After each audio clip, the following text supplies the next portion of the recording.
উসার মধ্যে তাকিয়া নবীজি সাহাবায়ে কেরামদের সামনে ভাষণ দিলেন, ও আমার সাহাবীরা, আমি নবী জানি না আগামী বছর আমি দুনিয়ায় থাকবো কিনা। আল্লাহর পয়গম্বর বিশ্ব নবী রাহমাতুল লিল আলামিন ডাক দিলেন, ও আমার সাহাবীরা, হয়তো বা মনে হয় আগামী বছর আমি দুনিয়ার মধ্যে থাকবো না, তোমরা একটা কাজ করবা, তারাকতু ফীকুম আমরাইন, আমি তোমাদের কাছে দুইটা জিনিস রেখে গেলাম, লান তাদিল্লু বা'দা মা তামাসসাকতুম বিহিমা। ও আমার সাহাবীরা, আমার এই বাণীটা কিয়ামত পর্যন্ত আনা উম্মতদের কাছে পৌঁছায় দিবা। লান তাদিল্লু, কখনো তোমরা গুমরাহ হবে না, বা'দা মা তামাসসাকতুম বিহিমা, যদি আমার এই দুইটা জিনিসকে তোমরা গ্রহণ করতে পারো। এক নম্বর হলো কিতাবুল্লাহ, আল্লাহর কালাম কুরআনুল কারীম তোমরা গ্রহণ করবা। দুই নম্বর হলো সুন্নাত রাসূলিক, আমার হাদিস গ্রহণ করবা। যদি তোমরা আমার হাদিস এবং কুরআন গ্রহণ করতে পারো, আমি নবী আমার বিদায়ের অন্তিম সময়ে বিদায় হজ্জের ভাষণের মধ্যে জানিয়ে দিলাম, আমার একটা উম্মত কখনো গুমরাহ হবে না। যেরকম সুবহানাল্লাহ। মুহতারাম হাজিরিন, আল্লাহর নবী বিদায় হজ্জের ভাষণের মধ্যে অনেকগুলো কথা বললেন। আল্লাহর নবী ডাক দেখো আমার সাহাবীরা, ইয়া আইয়ুহাল্লাযীনা আমানু, ও ঈমানদাররা তোমরা এখানে জমায়েত আছো। ও ঈমানদাররা, দুনিয়ার জমিনে আমি ছিলাম, আমি হয়তো আর থাকবো না। ও আমার সাহাবীরা, আমি কি পারছি আমার দায়িত্বটা তোমাদের সামনে পরিপূর্ণ করে দিতে? আমি কি ঠিকমতো আমার জিম্মাদারি পালন করছি? আল্লাহ যে দায়িত্বের জন্য আমার পাঠাইছিল, আমি কি সেই দায়িত্ব সঠিকভাবে পালন করছি? সাহাবায়ে কেরাম ডাক দেখো, ইয়া রাসূলুল্লাহ, ইয়া হাবিবাল্লাহ, আপনি 100% আপনার দায়িত্ব পালন করছেন। আল্লাহর নবী বিশ্বনবী শাহাদাত আঙ্গুলি আসমানের দিকে তুলিয়া আকাশের দিকে তাকাইয়া আল্লাহর দরবারে দোয়া করলেন, আল্লাহুম্মা ইশহাদ, আল্লাহুম্মা ইশহাদ, আল্লাহুম্মা ইশহাদ। আল্লাহ তুমি সাক্ষী থাকো, আমি যে আমার দায়িত্ব পালন করছি, আমার উম্মতরা স্বীকার করছে, আল্লাহ তুমি সাক্ষী থাকো। অমনি মুহূর্তে আমার আল্লাহ জিবরাইল আলাইহিস সালামের মাধ্যমে একটা আয়াত নাযিল করলেন, সূরা মায়েদার একখানা আয়াতের অংশ, আল ইয়াউমা আকমালতু লাকুম দীনাকুম ওয়া আতমামতু আলাইকুম নি'মাতি ওয়া রাদিতু লাকুমুল ইসলাম দীনা। তিনটা শব্দ, আল ইয়াউমা আকমালতু লাকুম, আল্লাহ জানায় দেয় আল ইয়াউমা আকমালতু লাকুম দীনাকুম, আমি আল্লাহ তোমাদের জন্য দিনকে পরিপূর্ণ করলাম। ওয়া আতমামতু আলাইকুম নি'মাতি, আমি আল্লাহ তোমাদের জন্য নিয়ামতকে পরিপূর্ণ করলাম। ওয়া রাদিতু লাকুমুল ইসলাম দীনা, আমি আল্লাহ ইসলাম ধর্মের উপর সন্তুষ্ট হয়ে গেলাম। যেরকম সুবহানাল্লাহ। মুহতারাম হাজিরিন, আল্লাহর নবী বিদায় হজ্জের ভাষণ দিলেন, অনেক শিক্ষা আছে, কিয়ামত পর্যন্ত আনেওয়ালা মানুষের জন্য শিক্ষা আছে। আল্লাহর নবী বিশ্বনবী বিদায় হজ্জের ভাষণের সময় ডাক দেয়া বলেন, ও আমার উম্মতেরা, ও আমার সাহাবীরা, জানোনি, ও আমার সাহাবীরা, তোমরা কখনো দাম্ভিকতা পড়িয়া ধনী হইয়া দাম্ভিকতা মেতে উঠিয়া মানুষের মধ্যে পার্থক্য করবা না, বরং আল্লাহর মধ্যে আল্লাহর কাছে দামি হবে ওই ব্যক্তি যার তাকওয়া যেমন হবে, যার আমল নামা ভালো হবে, সেই হইবে দামি। তালুকদার দামি হবে না, যদি তালুকদার আমল ভালো থাকে সে দামি হইবে। চৌধুরী দামি হবে না, যদি তার আমল ভালো থাকে সে দামি হইবে। যে যেই জাতি হোক না কেন, সেই জাতি তার আমলের কারণে দামি হবে। যেরকম সুবহানাল্লাহ। এই জন্য আল্লাহ বলেন, ইয়া আইয়ুহান নাস ইন্না খলাকনাকুম মিন যাকারিন ওয়া উনসা, ও মানুষেরা, আমি আল্লাহ তোমাদেরকে সৃষ্টি করেছি নর এবং নারী থেকে। ওয়া জাআলনাকুম শুউবা, এবং আমি তোমাদেরকে গোত্র গোত্র বানাইছি, বিভিন্ন গোত্রের লোক বানাইছি। ওয়া ক্বাবাইলা লিতাআরাফু, যাতে তোমরা একজন আরেকজনকে চিনতে পারো, অমুক তালুকদার, অমুক চৌধুরী, অমুক জমিদার। এই জন্য আমার পানের বাইরা, জমিদার আর তালুকদার হইলে কাম হইব না। যদি একজন নিচু পর্যায়ের মানুষের আমল ভালো হয়, আল্লাহর দরবার ওই ব্যক্তির মর্যাদা বেশি হবে। আল্লাহ বলেন, ইন্না আকরামাকুম ইনদাল্লাহি আতকাকুম, আল্লাহর কাছে ওই ব্যক্তি সম্মানী যেই ব্যক্তির মধ্যে তাকওয়া থাকবে, যেই ব্যক্তির মধ্যে খোদা ভীরতা থাকবে, যেরকম সুবহানাল্লাহ। আল্লাহর নবী বিদায় হজ্জের ভাষণের মধ্যে ডাক দেখো, ও আমার সাহাবীরা, তোমরা ওই জায়গার মধ্যে আসো, আমার মেসেজগুলো, আমার বাণীগুলা, আমার বিদায়ী হজ্জের ভাষণগুলা আমার উম্মতদেরকে পৌঁছায় দিবা। তোমরা একটা কাজ করবা, কোনো মানুষের উপর কখনো জুলুম করবা না, কোনো মানুষের উপর কখনো জুলুম করবা না, ধর্ম নিয়ে বাড়াবাড়ি করবা না, তোমার ধর্ম তুমি পালন করবা। অন্য কোনো হিন্দুকে, ইয়াহুদিকে, নাসারাকে মুসলমান বানানোর জন্য জোর জবরদস্তি পর্যন্ত করবা না। নিজের ধর্ম নিজে পালন করবা। একজন যদি স্বেচ্ছায় যদি মুসলমান হয়ে যায় কোনো অসুবিধা নাই, কিন্তু একজন জোরে মুসলমান বানানো সম্পূর্ণ খারাপ। দেখেন কেমন ছিলেন আমাদের নবী সাল্লাল্লাহু আলাইহি ওয়াসাল্লাম। নবীজি সাল্লাল্লাহু আলাইহি ওয়াসাল্লাম ডাক দেখো, ও আমার উম্মতরা, ও আমার সাহাবীরা, বিদায় হজ্জের ভাষণ হতে পারে এই ভাষণটা আমার জীবনের শেষ ভাষণ। তোমরা একটা কাজ করবা, দুনিয়ার জন্য অন্যায় করবা না, জুলুম আর নির্যাতন করবা না। কারণ মজলুমের দোয়া আল্লাহর দরবারে ডাইরেক্ট কবুল হয়ে যায়। আল্লাহর নবী বলেন, সালাসু দাওয়াতিন মুস্তাজাবাত লা শাক্কা ফিহ, দাওয়াতুল মাজলুম ওয়া দাওয়াতুল মুসাফির ওয়া দাওয়াতুল ওয়ালিদ আলা ওয়ালাদিক। মজলুমের বদদুয়া আল্লাহর দরবারে ডাইরেক্ট কবুল, লা শাক্কা ফিহি, কোনো সন্দেহ নাই। যদি কোনো ব্যক্তি নিঃস্ব হয়ে যায়, কেউ যদি জুলুম করে, সে যদি অসহায় থাকে, সেই ব্যক্তি হলো মজলুম।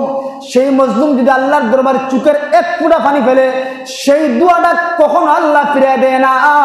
জালিম ব্যক্তির ধ্বংস আল্লাহ অনিবার্য করে দেয়। জালিমের ধ্বংস অনিবার্য হবে, এটা নিশ্চিত, এতে কোনো সন্দেহ নাই। এই জন্য কখনো জালিম হইবেন না, মজলুম হওয়ার চেষ্টা করবেন। আপনি মজলুম হইবেন, আপনার দোয়া, আপনার চোখের পানি সরাসরি আল্লাহ পর্যন্ত পৌঁছবে। এই জন্য মজলুমের চোখের পানির কারণে আল্লাহর আরশ পর্যন্ত কাঁপতে লাগে। নবীজি বিদায় হজ্জের ভাষণের মধ্যে জানাই দিয়েছেন, তোমরা কখনো অন্যায়ের অবিচার করবা না। এখন তাকায় দেখেন আমাদের সমাজের মধ্যে কি চলতে আছে, কি চলতে আছে, জুলুম আর অন্যায় আর হানাহানি, মারামারি, কাটাকাটি।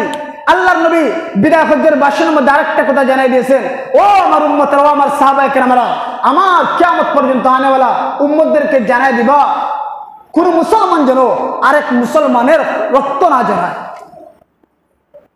কিন্তু আমাদের সমাজ তার উল্টা। আমরা তো সামান্য ব্যাপার সেবার নিয়েই আমরা রক্ত জড়াই। এক মুসলমান কখনো আরেক মুসলমানের রক্ত জড়াইতে পারে না। এই জন্য মুহতারাম হাজিরিন, আল্লাহ নবী সাল্লাল্লাহু আলাইহি ওয়াসাল্লাম বিদায় হজ্জের ভাষণের মধ্যে নবীজি সাল্লাল্লাহু আলাইহি ওয়াসাল্লাম হৃদয় বিদারক কণ্ঠে নবীজি কান্না করিয়া করিয়া উম্মতদেরকে মেসেজ দিলেন, ও আমার উম্মতরা, তোমরা সুদ খাইবা না, তোমরা কোন সুদ খাইবা না রে। সুদের কেমন অপরাধ জানো তোমরা? আল্লাহ তোমাদের জন্য ব্যবসা হালাল করে দিয়েছেন। আহাল্লাল্লাহুল বাইআ ওয়া হাররামার রিবা। আল্লাহ বলেন, আমি আল্লাহ তোমাদের জন্য ব্যবসা হালাল করলাম, ব্যবসা করে খাও, আমি আল্লাহ বরকত দান করব। ওয়া হাররামার রিবা, সুদ খাইবা না, সুদ হারাম। এই জন্য যারা সুদ খায়, সুদের শাস্তি কেমন?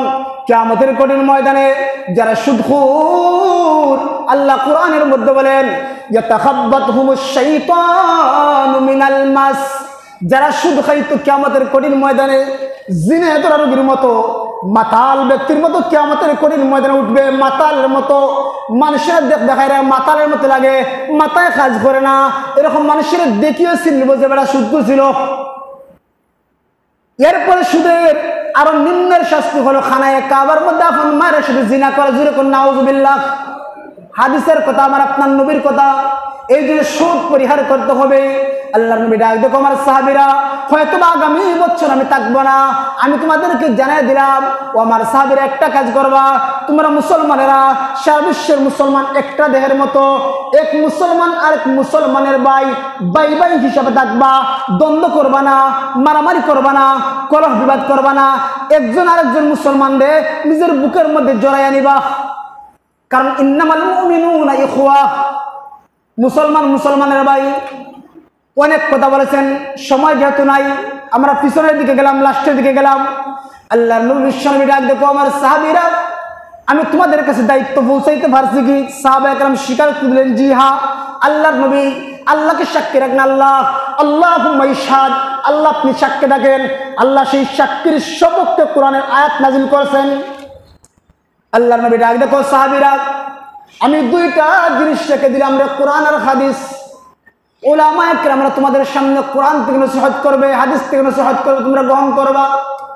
উলামায়ে কেরামদের কথা মানবা, যদি সত্য হয় যাচাই বাছাই করে। কারণ বর্তমান জমানায় কিছু ফিতনা কুরআনিন বাইর হয়েছে, আহলে হাদিস, আহলে খবিস আখ্যা দিয়েছেন আমাদের উলামায়ে কেরাম, লা মযহবি, মযহব মানে না। এই জন্য সাহাবায়ে কেরামের জমানা ছিল খায়রুল কুরুন, প্রথম যুগ, সোনালী যুগ। সাহাবায়ে কেরাম থেকে নিয়ে 4টা যুগের সপক্ষে নবী সাল্লাল্লাহু আলাইহি ওয়াসাল্লাম বলেছেন এই 4টা যুগ হলো সোনালী যুগ। এই যুগের মানুষগুলো বড় দামি। এই জন্য মুহতারাম হাজিরিন, সেই 4 যুগ পাড়ি দিয়ে আমরা শেষের যুগে আছি। এই জন্য এখন ফিতনা ফাসাদ সৃষ্টি হইবে, বিভিন্ন ধরনের ফিতনা সৃষ্টি হইবে। সেই ফিতনা থেকে আমাদেরকে বাঁচতে হবে। এই জন্য ফিতনা থেকে বাঁচতে হলে যে কোনো বিষয় উলামায়ে কেরামদেরকে, বিজ্ঞ উলামায়ে কেরামদেরকে জিজ্ঞেস করবেন, হুজুর ওই জিনিসটা কি আমার বুঝে আসছে না, এটা কি সত্য? এই জন্য আমার পানের ভাইরা নবী এরপর বললেন, ও আমার সাহাবীরা, যখন থেকে আগেকার জাহিলি সব ধরনের কথা বাতিল করে দিলাম, জাহিলি কোনো রেওয়াজ আর কখনো চলবে না। এই জন্য আমরা মুসলমানের মধ্যে এখনো আইয়ামে জাহিলিয়তের পথার চেয়ে জঘন্যতম পথা আছে না নাই? আছে। আমরা ইহুদের কালচার রীতিনীতি অনুসরণ করি, এগুলো পরিহার করতে হবে। এই জন্য মুহতারাম হাজির, নবীজি শেষের বক্তব্যটা দিলেন, ও আমার সাহাবীরা, আমি নবীজি সাল্লাল্লাহু আলাইহি ওয়াসাল্লাম শেষ নবী, আমার পরে আর কোনো নবী নাই। আমার মধ্য দিয়া আল্লাহ নবুয়তের দরজাকে বন্ধ করে দিয়েছেন যে তোমাদের মধ্যে এমন কিছু মানুষ আছে ফিতনা ছড়াইবে যে আগেকার জমানায় একজন নবী মারা যাওয়ার পরে আল্লাহ গোত্রের মধ্যে একজন নবী বানাইতেন। কোন নবী ছিলেন গোত্রের নবী, কেউ ছিলেন গ্রামের নবী, কেউ ছিলেন দেশের নবী, কেউ ছিলেন শহরের নবী। একজন নবী মারা গেলে আল্লাহ আরেকজন নবী বানাইতেন। কিন্তু তোমরা এই কথাটা বিশ্বাস রাখবা, আমি নবীর পরে নবুয়তের দরজা সম্পূর্ণ বন্ধ, আমার পরে আর কোন নবী আসবে না।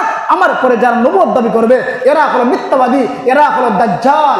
এই জন্য মুহতারাম হাজির, নবীজি সাল্লাল্লাহু আলাইহি ওয়াসাল্লাম বলেন যে আমি নবীজির ইন্তেকালের পর থেকে নিয়ে কিয়ামতের আগ পর্যন্ত 30 জন লোক মিথ্যা নবুয়ত দাবি করবে। এর মধ্যে থেকে নবীজির জমানায়, নবীজির ইন্তেকালের পরে মুসাইলামাতুল কাজ্জাব মিথ্যা নবুয়ত দাবি করছে।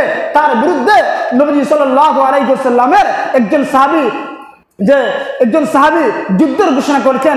এই জন্য মুহতারাম হাজির, যারা মিথ্যা নবুয়ত দাবি করে তাদের বিরুদ্ধে যুদ্ধ ঘোষণা করা মুসলমানদের উপর ফরজ। এই যে নবীজির জমানায় একজন মিথ্যা নবুয়ত দাবি করছে, আরেকজন মহিলা যার নাম হলো সাজ্জা, সেই সাজ্জা নামক মহিলাও মিথ্যা নবুয়ত দাবি করছে। আর আমাদের যে জমানার কিছুদিন আগের ঘটনা যে গোলাম আহমদ কাদিয়ানি, সেও নবী দাবি করছে।